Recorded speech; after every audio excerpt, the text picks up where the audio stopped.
ஹஜ்ஜி பெருநாளுக்கு முந்திய தினம் 9வது பிறை யௌமு அரஃபா என்று சொல்வார்கள். அரஃபாவுடைய நாள் நபிகள் நாயகம் ஸல்லல்லாஹு அலைஹி வஸல்லம் அன்னவர்கள் தன் வாழ்நாளில் செய்த முதல் ஹஜ்ஜும் இறுதி ஹஜ்ஜும் அதுதான்.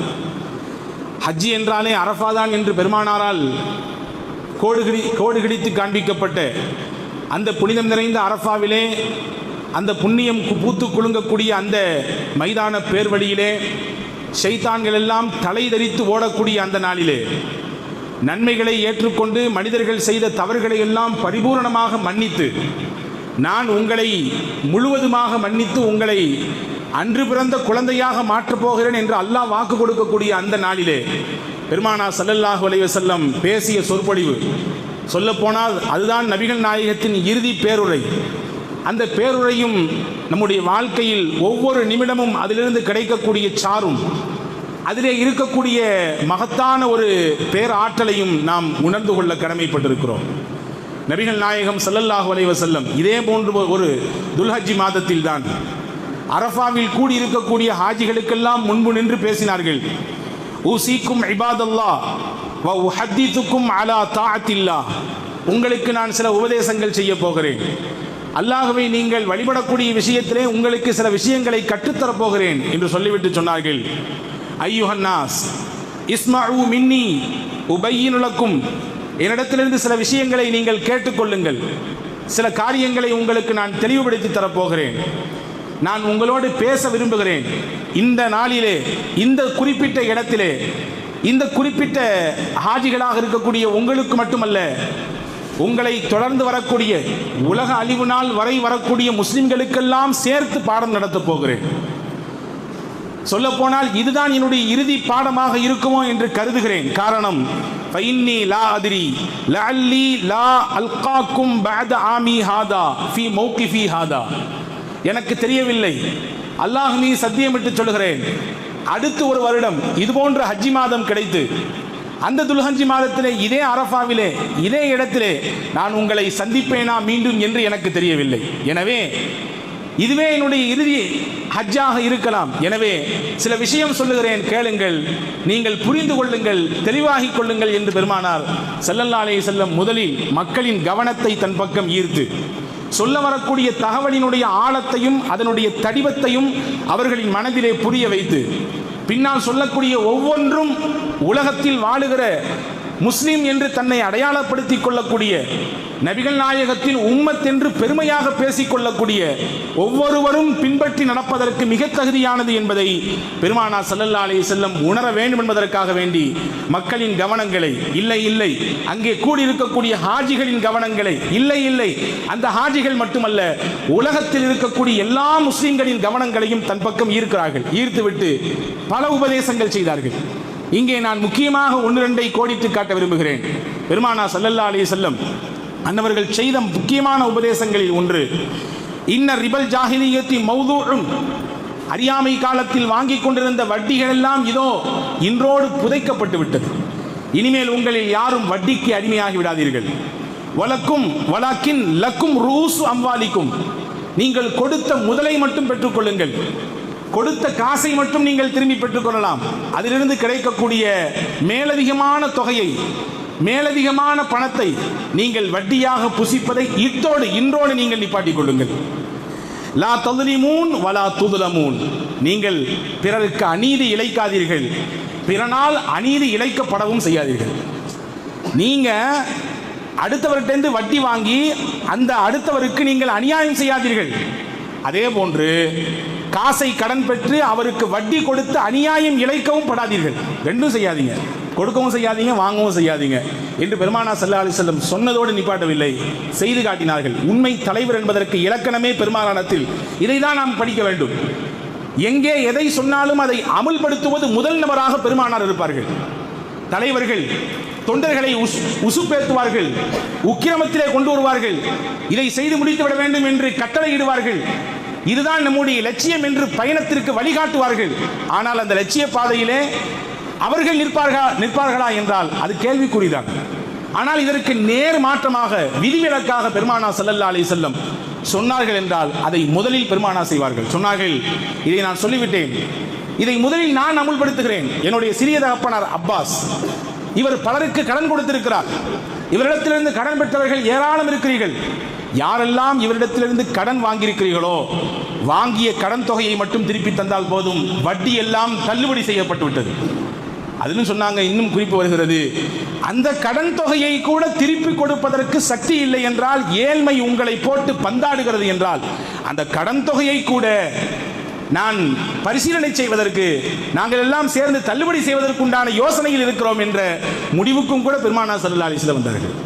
இப்போ வாங்காதீங்க என்று சொல்லிவிட்டு, இதை முதலில் என் குடும்பத்திலிருந்து துவங்குகிறேன். என்னுடைய வாப்பாவோடு பிறந்தவர் அப்பாஸ், அவர் கொடுத்த கடனுக்கு அவர் வட்டி வாங்க மாட்டார்.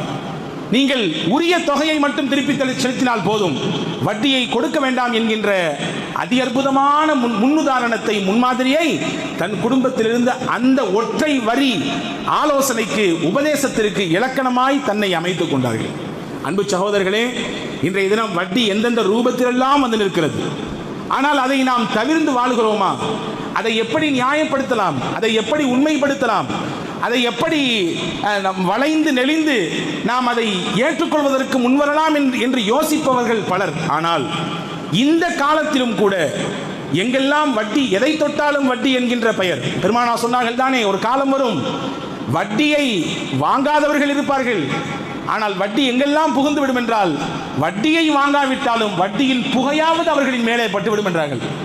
வட்டியினுடைய அந்த தூசியாவது அவர்கள் மீது பட்டுவிடும் என்றார்கள் பெருமானார். அப்படிப்பட்ட நெருக்கடியான காலகட்டத்திலும் கூட வைராக்கியத்துடன், ஒரு ரூபாய் கூட நான் என் வாழ்க்கையில் இதை தொட்டுவிட மாட்டேன் என்கின்ற வைராக்கியத்துடன் இருக்கக்கூடியவர்கள் ஏராளம். அவர்களுக்கு அல்லாஹ் அதற்குரிய பரக்கத்தை கொடுக்கத்தான் செய்கிறான். அதை தொடமாட்டேன் என்ற லட்சியத்தோடு இருப்பவர்களுக்கு அதற்குரிய பரக்கத்தை, அதற்குரிய விஸ்தீர்ணமான வாழ்க்கை ரிஸ்கினுடைய அந்த வாசலை அல்லாஹ் திறந்து வைக்கத்தான் செய்கிறான். எனவே அன்பர்களே, அரஃபா பேர்வழியில் பெருமானார் செய்த மிக முக்கியமான உபதேசத்தில் ஒன்று, நீங்கள் தவிர்த்து வாழ வேண்டும் வட்டியை என்று. எனவேதான் இதனுடைய கொடுமையை பற்றி சொல்கிற பொழுது திருக்குரான் மிக அழுத்தமாக சொல்லும்,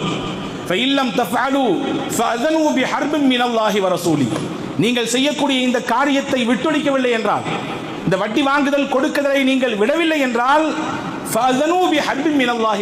அல்லாஹ்விடத்திலும் அல்லாஹ்வின் தூதரிடத்திலும் போர் செய்வதற்கு அறிவித்துக் கொள்ளுங்கள் என்று அல்லாஹ் சொல்கிறார். அப்படின்னா என்ன அர்த்தம்? இதை மிஞ்சி இவ்வளவு செய்திகளை கேட்டும் கூட, இதனுடைய கொடூரத்தை பார்த்தும் கூட, இதனுடைய வலியை, வேதனையை உணர்ந்த மக்களை கண்டும் கூட, இது எனக்கு வேணும், இதை என்னால் விட முடியாது, இதை விட்டா என்னுடைய தொழிலே இல்லை, இதை விட்டா என்னுடைய முதலே இல்லை, இதை விட்டா நான் போண்டியாகி போய் விடுவேன், எனவே வேறு வழி இல்லாமல் தௌபா செய்து கொள்ளலாம் அல்லாஹ்விடத்திலே என்று நினைத்துக் கொண்டு ஒருவர் மீண்டும் மீண்டும் இதிலே தலைப்பட்டாரையானால், அல்லாஹ் சொல்றான், அல்லாஹ்ட்ட போருக்கு வா அழைக்கிறான், என்ற போருக்கு வரியான் கூப்பிடுறான். வேறு எந்த செயலை குறித்தும், தவறை குறித்தும், தீமைகளை குறித்தும் அல்லாஹ்வோடு போர் செய்வதற்கு சமம் என்று அல்லாஹ் குறிப்பிட்டு காட்டவே இல்லை. ஆனால் வட்டியின் கொடூரத்தை குறித்து சொல்லும் பொழுது அல்லாஹ் சொல்கிறான், அல்லாஹ்விடத்திலும் அல்லாஹ்வின் தூதரிடத்திலும் போர் பிரகடனம் செய்வதற்கு நீங்கள் தயாராகுங்கள் என்று சொல்கிறான். அல்லாஹ்வோட போர் செஞ்சா நம்ம நிலைமை என்னாகும்? நம்முடைய நிலைமை என்னவாகும்? நாம் எப்படி தலைகீழாக புரட்டப்பட்டு போய்விடும் என்பதை சிந்திக்க கடமைப்பட்டிருக்கிறோம். எனவே பெருமக்களே, அரஃபாவில் நபிகள் செய்த உபதேசங்களில் முக்கியமானது இதை தவறுங்கள் என்று பெருமானார் சொன்னார்கள். இரண்டாவது சொன்னாங்க, இன்னல் இசாயிக்கும் அலைக்கும் ஹக்கா வலக்கும் அலைஹின்ன ஹக்குன். நீங்கள் உங்கள் மனைவிக்கு செய்ய வேண்டிய கடமைகள், உரிமைகள் என்று சிலது இருக்கிறது. அந்த மனைவிமார்கள் உங்களுக்கு நிறைவேற்ற வேண்டிய கடமைகள், உரிமைகள் என்று சிலது இருக்கிறது. ரெண்டு பேரும் அவங்கவுங்களுடைய உரிமைகளையும் கடமையும் சரியா நிறைவேற்றுங்கன்னு சொன்னாங்க. இன்னைக்கு பிரச்சனையே இங்கதான் வந்து நிற்குது. கணவன் மனைவியினுடைய அந்த வாழ்க்கையிலே வரக்கூடிய மேடு வெள்ளங்களை அதை எதிர்கொள்ள தெரியாமல், அல்லது எதிர்கொள்ள தெரிந்தும், என்ன நான் ஒரு ஆண், நான் புருஷன், நான் கணவன், இப்படித்தான் இருப்பேன் என்ற மிதப்போடு இருக்கக்கூடிய கணவன்மார்கள் ஒருபுறம் என்றால், என்னுடைய அந்தஸ்து, நான் வளர்ந்த விதம், என்னுடைய ஊரினுடைய அந்த பின்புலம், என்னுடைய குடும்பத்தினுடைய பாரம்பரியம் இப்படி இருக்க, இந்த வீட்டுக்கு நிக்காஹ் முடித்து கொடுக்க பின்பு நான் இப்படி மாறணுமா, இவருக்கு மனைவியாக ஆகிவிட்டதினால் நான் இதுவெல்லாம் மாற்றிக்கொள்ள வேண்டுமா என்ற ஒரு விதமான இருமாப்போடு இருக்கக்கூடிய பெண்கள் மறுபுறம். இப்படி இருப்பதின் காரணமாக மனவிலக்குகள் என்பது திருமணம் எந்த அளவிற்கு அதிகரித்துக் கொண்டே போகிறதோ அதற்கு ஈக்குவலாக திருமண முறிவும் அதிகரித்துக் கொண்டே வந்துவிடுமோ என்கின்ற அச்சம் நிலவுகிறது சமூகத்தில். பெருமானார் ஸல்லல்லாஹு அலைஹி வஸல்லம் சொன்னாங்க, கணவன் மனைவிக்கு செய்ய வேண்டிய கடமை என்று சிலது இருக்கிறது, மனைவிமார்கள் கணவனுக்கு செய்ய வேண்டிய கடமை என்று சிலது இருக்கிறது. ரெண்டு பேரும் அவர்களுடைய கடமையை புரிந்து செயல்படுத்திக் கொள்ளுங்கள் என்றார்கள் ஸல்லல்லாஹு அலைஹி வஸல்லம். பெண் செய்ய வேண்டிய முக்கியமான விஷயம் என்ன? தன்னுடைய படுக்கையை தன் கணவனுக்கு மட்டுமே ஒதுக்க வேண்டும். இரண்டாவது, தன் கணவன் எதை வெறுப்பாரோ, எந்த விஷயங்களை எல்லாம் வேண்டாம் என்று நினைப்பாரோ அதை தன் வீட்டுக்குள்ளே அனுமதிக்க அந்த பெண் ஒத்து வரக்கூடாது. அந்த பெண் ஏற்றுக்கொள்ளக்கூடாது. அருவருப்பான மானக்கேடான விஷயங்கள் என்று எதுவெல்லாம் இருக்கிறதோ அந்த பெண் அதன் பக்கம் முகம் கூட திருப்பி விடக்கூடாது. இது ஒரு பெண்ணாக கணவனுக்கு செய்ய வேண்டிய விஷயம். இந்த மூன்றில் ஒரு பெண் சரியாக இருப்பாளேயானால் பெருமானா ஸல்லல்லாஹு அலைஹி வஸல்லம் சொன்னாங்க, உங்கள் மனைவி இடத்தில் இது தாண்டி வேற ஏதாவது உங்களை முகம் சுளிக்கக்கூடிய அல்லது ஒரு விதமான எண்ணம் கொள்ளக்கூடிய விதத்தில் இருக்குமேயானால் பொறுத்து போங்கள், நீங்கள் அனுசரித்து போங்கள். நீங்கள் எதை அந்த பெண்ணிடத்தில் வெறுக்கிறீர்களோ அதிலே சில ஹைரை அல்லாஹ் வைத்திருப்பான், நலவை வைத்திருப்பான், ஏற்றுக்கொண்டு போங்கள் என்று இஸ்தௌசவ் பின் நிசாயி ஹைரா, பெண்களிடத்தில் நன்றாக நடந்து கொள்ளுங்கள் என்று நான் ஆண்களே உங்களிடத்தில் வசியத் செய்கிறேன். நீங்கள் அமானிதமாக அந்த பெண்களை கைப்பிடித்திருக்கிறீர்கள், எனவே அல்லாஹ்விடத்தில் ஏற்றுக்கொண்ட அமானிதத்தில் நீங்கள் மோசடி செய்து விடாதீர்கள் என்று நபிகள் நாயகம் ஸல்லல்லாஹு அலைஹி வஸல்லம் ஆண்களுக்கு சொன்னார்கள். இப்போ அன்பான சகோதரர்களே, இந்த விஷயத்திலையும் கவனமாக இருங்கள் என்று மிக முக்கியமான உரையின் இடையிலே இதை சொல்கிறார்கள். அடுத்து சொன்னாங்க முக்கியமான செய்தி இதுதான், ஃபலா தர்ஜிஉ பஅதி காஃபிரா யضربு பஅதுக்கும் ரிகாப பஅதின். உங்களில் சிலரிடத்திலே மோதுவதினால், சண்டை சச்சரவுகள் செய்வதனால் நீங்கள் குஃப்ருக்கு போய்விடாதீர்கள் என்றார்கள். இறை நிராகரிப்பின் வாசலிலே போய் விழுந்து விடாதீர்கள், அது மிகப்பெரிய கேடு, அவமானம் என்று ஸல்லல்லாஹு அலைஹி வஸல்லம் அவர்கள் சொல்லித் தருகிறார்கள். சின்ன சின்ன விஷயங்களிலே முரண்பட்டு சமுதாயம் சந்தி சிரிக்கக்கூடிய நிலையிலே இன்றைய காலப்போக்கு எப்படி மாறிவிட்டது என்றால், முஸ்லீம்கள் என்றால் ஒற்றுமைக்கு அடையாளம் என்ற பெயர் மாறி இவர்கள் எப்பம் பார்த்தாலும் ஒரே சண்டை, இவங்களுக்குள்ளே அடிச்சுக்கிறது, இவங்களுக்குள்ளேயே கத்தி போன்ற ஆயுதங்களால் தாக்கிக் கொள்வது, இவர்களுக்குள்ளேயே விதண்டாவாதமாக பேசிக்கொள்வது, வீண் விவாதங்களிலே பங்கெடுப்பது என்றெல்லாம் பேசுபொருளாக மாறும் இடத்திற்கு முஸ்லீம்கள் வந்துவிட்டார்களோ என்ற அச்சம் மேலிடுகிறது. அல்லாஹ் சொல்றான், உங்களுக்கு இடையில இருக்கக்கூடிய சகோதர பந்தம் இது யாரால் கொடுக்கப்பட்டது? ஈமான் என்ற ஒற்றை வார்த்தைக்குள் லா இலாஹ இல்லல்லாஹ் என்ற அந்த ஏகத்துவத்தை ஏற்றுக்கொண்டதின் காரணமாக உங்களுக்கு இடையிலே போட்ட முடிச்சு அல்லாஹ் போட்ட முடிச்சு என்கிறான். வத்குரு நிஅமத்தல்லாஹி அலைக்கும், நீங்கள் இஸ்லாமிய வட்டத்திற்குள் வருவதற்கு முன்புதான் இது குன்தும் ஆதா, நீங்கள் விரோதிகளாக, காட்டு மிராண்டிகளாக ஒருவர் அடித்து சாகக்கூடிய வேலையை செய்து கொண்டிருந்தீர்கள் இஸ்லாத்துக்கு வட்டத்துக்கு வர்றதுக்கு முன்னாடி. ஆனா எப்ப இஸ்லாம் என்ற அந்த ஜோதியை உங்கள் நெஞ்சில் தாங்க சம்மதித்து விட்டீர்களோ, லா இலாஹ இல்லல்லாஹ் என்ற அந்த பலமிக்க வார்த்தையை உங்கள் உள்ளத்தின் கனியாக நீங்கள் சுமக்க தயாராகி விட்டீர்களோ, அப்போ முஸ்லிம் என்ற அந்தஸ்தில் உங்களை அல்லாஹ் நேமத்தாக, அருளாக சகோதர பந்தத்தை போட்டு முடித்து விட்டான். அல்லாஹ் தான் உங்களுடைய உள்ளத்தை இணைத்து வைத்தான். உலகத்தில் யார் எவ்வளவு கொடுத்தாலும், எத்தனை லட்சங்கள் கோடிகளை கொடுத்தாலும் இரண்டு உள்ளங்களை இணைப்பது அல்லாஹ். இந்த வேலையை ஈமான் என்ற வார்த்தையை கொண்டு அல்லாஹ் இணைத்தான். எனவே இதிலிருந்து நீங்கள் பின்வாங்கி சண்டை சச்சரவுகள் செய்து மோதிக்கொண்டு கோஷ்டி மோதலாக மாறி அதிலே பல காயங்கள், பல அவப்பெயர்கள், சமுதாயத்திற்கு பல சீரழிவுகள், அவமானங்களை எல்லாம் கொடுத்து அல்லாஹ் சொல்றது, ரசூலுல்லாஹ் சொல்ற வார்த்தையை பாருங்க, நீங்கள் குஃப்ரின் வாசலுக்கு போய் விடாதீர்கள். குஃப்ர் என்றால் இறை நிராகரிப்பு என்று பொருள். ஃபலா தர்ஜிஉ பஅதி, என்னை ஏற்றுக்கொண்டு என்னுடைய சத்திய வழியை பின்பற்றுவேன் என்று உறுதி கொண்டதற்கு பிறகு நீங்கள் சச்சரவு செய்து கொண்டு, சண்டைகள் செய்து கொண்டு, விவாதங்கள் செய்து கொண்டு, தேவையில்லாமல் ஒருவர் பழி சுமத்தி கொண்டு நீங்கள் குஃப்ரின் வாசலுக்கு வந்து விடாதீர்கள் என்று பெருமானார் எங்கே கண்டிக்கிறார்கள்? அரஃபா மைதானத்திலே வைத்து அந்த முக்கியமான நாளிலே சொல்லித் தருகிறார்கள். என்றால் இந்த மாதிரியான சூழல்லாம் வரும், ஷைத்தான் முடிச்சுகள் போடுவான், இப்படி சமூகத்தை பிளவுபடுத்துவதற்குண்டான சூழ்ச்சிகள் எல்லாம் நடக்கும். இது ஷைத்தான் உங்களிடத்தில் விளையாடக்கூடிய விளையாட்டு. அந்த விளையாட்டில் நீங்கள் வீழ்ந்து போய் விடாதீர்கள் என்று பெருமானார் ஸல்லல்லாஹு அலைஹி வஸல்லம் எச்சரித்தார்கள். அன்பான சகோதரர்களே, இதுவும் அரஃபாவிலே பெருமானார் சொன்ன வார்த்தை. அடுத்து முக்கியமான செய்தியை நான் சொல்லி நிறைவுக்கு வருவேன். ஐயுஹன்னாஸ், பெருமானார் சொல்கிறார்கள், ஜனங்களே, இன்ன ரப்பக்கும் வாஹிதுன், உங்கள் ரப்பு, உங்கள் எல்லோருடைய ரப்பு ஒருவன். வ அபாக்கும் வாஹிதுன், உங்கள் எல்லோருடைய தந்தையும் ஒருவர். குல்லுக்கும் லி ஆதம் வ ஆதமு மின் துராப், நீங்க எல்லாரும் யாரோட சம்பந்தப்பட்டவங்க? பாபா ஆதமோடு சம்பந்தப்பட்டவர்கள். ஆதம் தான் இந்த உலகத்தில் தோன்றிய முதல் மனிதர். இல்லை, உலகத்தில் அழிவு நாள் வரை மனிதன் யாரெல்லாம் வருவாரோ எல்லாருக்கும் தந்தை அவர்தான் ஆதம். அந்த ஆதம் படைக்கப்பட்டது மண்ணிலிருந்து அப்படி சொல்லிட்டு சொல்றாங்க. உங்க எல்லாருடைய ரப்பும் ஒருத்தன் தான், உங்க எல்லாருடைய வாப்பா அத்தா ஒருத்தர். அந்த ஆதம் மண்ணிலிருந்து படைக்கப்பட்டிருக்கிறார். உங்களிடத்தில் இருக்கக்கூடிய கல்வி, அறிவு, ஆற்றல், பணம், செல்வாக்கு, அந்தஸ்து, இதை வைத்து ஒருவர் ஒருவரை தாழ்வாக கருதுவதோ, இவரை விட நான் மேலானவன் என்று எண்ணிக்கொள்வதோ, இவர் என்ன என் கால் தூசிக்கு சமம் என்று காலை வைத்து அந்த கால் பந்தை தட்டுவது போன்று ஒரு மனிதனுடைய தன்மானத்தை தட்டிவிடுவதோ ஒரு பொழுதும் ஆகுமாகாது சொன்னாங்க ஸல்லல்லாஹு அலைஹி வஸல்லம். பின்ன எதை வைத்து அளவுகோலாக மேன்மையை கணிக்க முடியும்? அக்ரமக்கும் இன்தல்லாஹி அத்காக்கும். மனிதர்களே, உங்களிலே அல்லாஹ்விடத்தில் மிக மிக கண்ணியத்திற்குரியவர் யார்? யாருக்கு அல்லாஹ்வுடைய பயமும் அச்சமும் இறை அச்சமும் தக்வாவும் இருக்கிறதோ அவர்தான் மேன்மைக்குரியவர். சொல்லிட்டு சொன்னாங்க, வலைசலி அரபியின் அலா அஜமியின் ஃபதுலுன் இல்லா பித்தக்வா. ஒரு அரபி பேசுபவர், அரபு மொழி குர்ஆன் இறங்கிய மொழி, அரபு மொழி பெருமானார் பேசிய மொழி, வாழ்நாள் முழுக்க பேசிய மொழி, அரபு மொழி இறந்ததற்கு பிறகு சொர்க்கத்தில் சொர்க்கவாதிகள் பேசுகிற மொழி. இந்த சிறப்பெல்லாம் என் மொழிக்கு இருக்கிறது என்று ஒரு அரபி தெரியாத மனிதரை விட இந்த மொழியால் நான் மேலானவன் என்று நினைத்தால் அது உண்மை இல்லை. எதை வைத்து மேலானவன் என்று கணிக்க முடியும்? அவரை விட என் உள்ளத்தில் இறையச்சம் அதிகம் இருக்கிறது. 1% நான் கூட இருக்கிறேன். எனக்கு இறையச்சம், பயம் வருகிறது. பாவத்தை கண்டால் பயம் வருகிறது, அச்சப்படுகிறேன், நாணப்படுகிறேன், தவறு செய்வதற்கு கூனி குறுகுகிறேன், ஹராமை தொடுவதற்கு யோசிக்கிறேன், பயப்படுகிறேன்.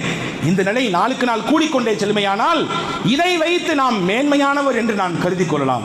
இதுதான் அளவுகோலை தவிர உங்கள்ட்ட இருக்கக்கூடிய வேற எந்த அந்தஸ்தும், வேறு எந்த பொருளும், வேறு எந்த பதவியும் ஒருவரை விட ஒருவர் உயர்ந்தவர் என்பதற்கு அடையாளம் இல்லை என்று பெருமானார் ஸல்லல்லாஹு அலைஹி வஸல்லம் சொன்னாங்க. சொன்னதுனால தானங்க கருப்பு இனத்தை சேர்ந்த பிலால் ரலியல்லாஹு அன்ஹு அவர்களை உலகத்தில் வாழக்கூடிய முஸ்லிம்களின் இதய துடிப்பாக இருக்கக்கூடிய காபாவிற்கு மேலே ஏறி வாங்க சொல்ல சொன்னார்கள். நிறத்தை வைத்து ஒருவருக்கு எந்த பாகுபாடும் காட்ட முடியாது. அந்தஸ்து, பணம், செல்வாக்கு இது இருந்தால் எல்லாம் முடியும். பணம் என்றால் பணமும் வாய் திறக்கும், பணம் பாதாளம் வரை செல்லும் என்றெல்லாம் சொல்லுகிறோம். ஆனால் அதை வைத்துக் கொண்டு அந்தஸ்தை கணிக்க முடியாது. பல சந்தர்ப்பங்களில் பெரும் பெரும் செல்வந்தர்கள் எல்லாம் பின்னால் நின்றார்கள். ஒன்றுமே அறியாத, வசதி வாய்ப்பே இல்லாத ஏழை வீட்டில் பிறந்தவர் எல்லாம் படையிலே முன்னணியிலே தளபதியாக கொடியை சுமந்து நின்றார். உசாமா ரலியல்லாஹு அன்ஹு இதற்கு மிகச்சிறந்த எடுத்துக்காட்டு. ஸெய்த் ரலியல்லாஹு அன்ஹு அவர்கள் ஒரு அடிமை, அவருக்கு பிறந்தவர் உசாமா ரலியல்லாஹு அன்ஹு. அவருடைய தலைமையிலே வெறும் 17 வயது, இன்னும் உழைக்கிறதுக்கே போகல, சம்பாதிக்கவே போகல. அவரை பிடித்து படை தளபதியாக பெருமானார் நிப்பாட்டினார்கள். அவருக்கு பின்னால் நின்றது யார்? அபூபக்கர் என்ற மிகச்சிறந்த வணிகர் நின்றார். ஹஜ்ரத் உஸ்மான் என்ற மிகப்பெரிய செல்வந்தர். இன்றைக்கு மஸ்ஜித் நபவி கண்ணு கட்டிய தூரம் விரிவாக்கம் செய்யப்பட்டிருக்கிறது என்றால் அதற்கு வித்திட்டவர் ஹஜ்ரத் உஸ்மான் ரலியல்லாஹு அன்ஹு. அவ்வளவு பெரிய செல்வந்தர் அந்த 17 வயசு சிறுவனுக்கு பின்னாடி நின்றாங்க. அப்ப இங்கே எது அளவுகோல்? தக்வா தான் அளவுகோல், இறையச்சம் தான் அளவுகோல். இதை நீங்கள் புரிந்து நடந்து கொள்ளுங்கள் என்று நபிகள் நாயகம் ஸல்லல்லாஹு அலைஹி வஸல்லம் அந்த அரஃபா பேர் வழியிலே மக்களுக்கு, அந்த பகுதி மக்களுக்கு மட்டுமல்ல, வந்த சஹாபாக்களுக்கு மட்டுமல்ல, உலகத்தில் இறுதி நாள், முடிவு நாள் வரை வரக்கூடிய எல்லா மக்களுக்கும் ஆற்றிய பேருரை தான். இந்த பேருரையில் ஒரு பங்கை, ஒரு துண்டை தான் உங்களுக்கு சொல்லியிருக்கிறேன். அன்பர்களே, அப்படிப்பட்ட கண்ணியமான நாள் வருகிறது. ஹஜ்ஜி பெருநாளைக்கு ஒரு நாளைக்கு முன்பு 9வது பிறை அரஃபாவினுடைய பிறை. அன்றைய தினத்தை நோன்பு வைத்து சங்கைப்படுத்துவது நம்முடைய கடமை. பெருமானார் ஸல்லல்லாஹு அலைஹி வஸல்லம் சொல்வார்கள், முஸ்லிமிலே வந்திருக்கிறது, சியாமு யௌமி அரஃபத் அஹ்தஸிபு அலல்லாஹி ஐயு கஃபிர ஸனத்தல்லதி கப்லஹு வ ஸனத்தல்லதி பஅதா. அந்த ஒரு நாள் ஒருவர் நோன்பு வைப்பாரையானால் அவர் இந்த நாளிலிருந்து ஒரு வருடம் முன்னால் செய்த பாவத்தையும் அல்லாஹ் மன்னிக்கிறான். அதுக்கு பின்னால் அவர் செய்ய போகிற தவறுகளை, பாவங்களையும் கூட அல்லாஹ் இந்த நோன்பினால் மறைத்து விடுகிறான், மன்னித்து விடுகிறான் என்று நபிகள் நாயகம் ஸல்லல்லாஹு அலைஹி வஸல்லம் கூறுகிற வார்த்தைகளை பார்க்கிறோம். ஹதீஸிலே வந்திருக்கிறது, நசாயிலே பதிவாக இருக்கிறது, உலகத்தில் எந்த நாளில் அதிகமாக நரகத்திலிருந்து நரகவாதிகள் விடுதலை பெறுகிறார்கள், ஷைத்தானுக்கு வெறுப்பும் கோபமும் அலறி அடித்துக் கொண்டு கூச்சலிட்டு ஓடக்கூடிய நாள் எது என்று பெருமானார் ஸல்லல்லாஹு அலைஹி வஸல்லம் சொல்லும் பொழுது சொன்னார்கள், மீன் யௌமி அரஃபா.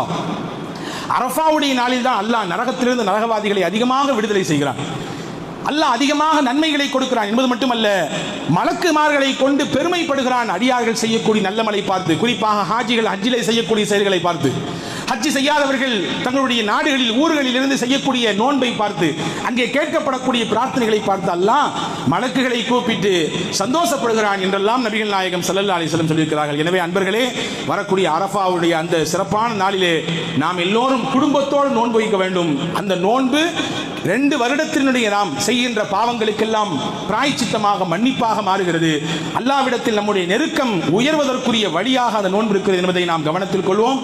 அதற்கு அடுத்த நாளாக இருக்கக்கூடிய யௌமுன் நஹர், குர்பானி கொடுக்கப்படக்கூடிய அந்த நாளிலே தூய்மையாக நான் கடந்த வாரம் சொன்னது போன்று நாம் செய்யக்கூடிய குர்பானி இதனுடைய தோலோ இதனுடைய இறைச்சியோ இதனுடைய இரத்தமோ அல்லாஹ்வை சென்றடைவதில்லை. நம் உள்ளத்தில் இருக்கக்கூடிய இறையச்சம் தான். நாம் கொடுக்கக்கூடிய அந்த நேரத்தில் நம் உள்ளத்தில் தோன்றக்கூடிய அந்த உயர்ந்த மேலான எண்ணம் தான் அல்லாஹ்வை மகிழ்ச்சி படுத்தும் என்பதை நாம் கவனத்தில் கொண்டு மிக மிக பரிசுத்தமாக மிக மிக பயபக்தியோடு நாம் இந்த நல்ல அமலை இபாதத்தை செய்வதற்கு முனைப்பு காட்டுவோம். வல்ல ரஹ்மான் நம்முடைய எல்லா விதமான தவறுகளையும் மன்னித்து இந்த அரஃபாவுடைய நாளினுடைய பரக்கத்தை கொண்டு புனிதம் நிறைந்த ஹஜ்ஜி பெருநாளுடைய பரக்கத்தை கொண்டு எல்லா விதமான பாதுகாப்பையும் நமக்கும் நம் குடும்பத்தார்களுக்கும் நாம் வசிக்கக்கூடிய பகுதிகளுக்கும் அல்லாஹ் வழங்கி அருள் புரிவானாக.